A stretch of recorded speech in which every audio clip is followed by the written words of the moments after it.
Ce qui est clair, c'est que Quentin Bataillon est complètement sorti de son rôle de président de la commission d'enquête. Et ce faisant, d'ailleurs, le risque, c'est qu'il discrédite tout le travail qui a été fait par les membres de la commission d'enquête, par son rapporteur Aurélien Saint-Toul, mon collègue, et puis par moi-même et les autres membres de la commission.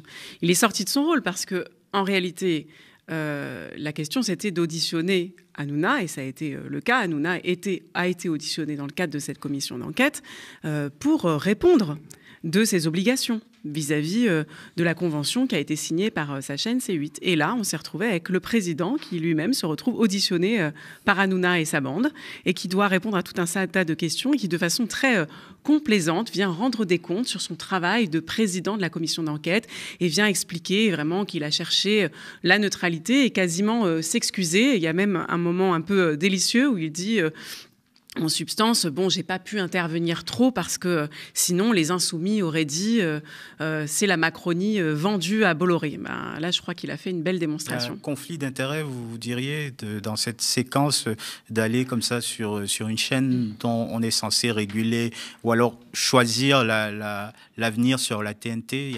Est-ce qu'il y a un conflit d'intérêt? Alors, il y a d'abord quelque chose de tout simple, c'est que cette commission d'enquête, elle n'est pas terminée et un rapport va être rendu par son rapporteur. En fait, c'est la règle et ce n'est pas du tout le rôle du président d'aller commenter cette commission d'enquête et encore moins chez quelqu'un d'auditionné pour, vous l'avez dit, faire des commentaires sur un autre auditionné. Alors là, il est rentré dans un jeu dans la concurrence économique en réalité entre Cyril Hanouna et Yann Barthès et il allait distribuer des bons et des mauvais points et il a d'ailleurs, ce faisant, été factuellement faux. C'est-à-dire que c'est pas seulement une question de partialité, c'est qu'il a dit vous respectez les règles et je vous en félicite. Donc il a été donné un satisfecit, une médaille à Hanouna, alors qu'on sait que c'est factuel, que Hanouna, l'émission d'Hanouna est une des plus sanctionnées de tout le paysage audiovisuel français. Alors cette sortie est d'autant plus surprenante qu'on l'avait entendu Quentin Bataillon dire il y a quelques jours qu'il ne se rendrait pas sur les médias régulés par l'Arcom par souci de neutralité. On va l'écouter.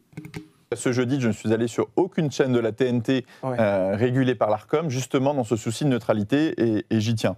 Bon, après, voilà, je n'ai pas jugé la neutralité du rapporteur. En tout cas, ce qu'on attend de son rapport, c'est effectivement qu'il parle du cadre et non pas forcément d'une chaîne, d'un animateur, d'un journaliste. Je rappelle que cette commission n'est pas une chasse aux sorcières. Et si effectivement c'est le chemin qu'elle prend, ce sera jugé, je pense, de manière très dure par nos concitoyens. Mais même, parlons de Sophie Taillé-Polian, elle est intervenue, c'est une députée de la NUPES, hein. Elle a lancé une pétition contre le renouvellement des fréquences de CNews et C8. Là, on peut se dire aussi que ça y est, elle est parti pris et même son avis est tranché. Son avis est tranché. Alors, Sophie Taillé-Polian, pour le coup, c'est vraiment une députée qui est vraiment experte des sujets médias, donc j'ai beaucoup de respect pour elle. Sur, effectivement, la question de la pétition, je suis un peu plus troublé, parce que des parlementaires qui lancent une action, une pétition pour influencer une autorité indépendante, ça pose problème, ça pose un problème de séparation des pouvoirs, et je pense que c'est très dangereux. Parce qu'in fine, quel message on envoie à nos concitoyens? C'est que l'Arcom, cette police de l'audiovisuel, n'est pas indépendante. Bien sûr. Si nous, députés, par une commission d'enquête, on peut influencer leur choix de renouvellement, alors influencer, on va dire, le cadre, oui, c'est notre rôle, parce que c'est aussi le cadre de la loi, mais influencer un renouvellement, ou influencer, on va dire, le fait de sortir une chaîne, ça démontre bien à ce moment-là qu'elle n'est pas indépendante. Donc là, on fait le jeu des experts. Alors, à l'entendre, il y aurait en quelque sorte une manipulation politique. Est-ce que vous comprenez, est-ce que vous entendez ces propos? Alors déjà, pour quelqu'un qui se targue de neutralité, c'est assez plaisant de le voir venir commenter le travail qui est fait par le rapporteur, par les membres de la commission d'enquête, et en fait donner son point de vue sur les angles et les positionnements politiques des uns et des autres. Mais enfin, fort heureusement, à l'Assemblée nationale, nous avons des points de vue, des positions politiques différentes les uns des autres. Et quand nous rendons des rapports et des préconisations, c'est lié à l'analyse que nous faisons des faits. Mais à quoi sert une commission d'enquête? À aller chercher les faits. Et c'est là où Quentin Bataillon se trompe et quelque part cherche à faire passer la neutralité ou l'impartialité pour des questions d'arbitrage des élégances. C'est qu'une commission d'enquête, elle cherche à aller chercher des faits et pour ça, il faut poser des questions. Et en tant que président de la commission d'enquête, son rôle était de faire en sorte que les personnes auditionnées répondent aux questions.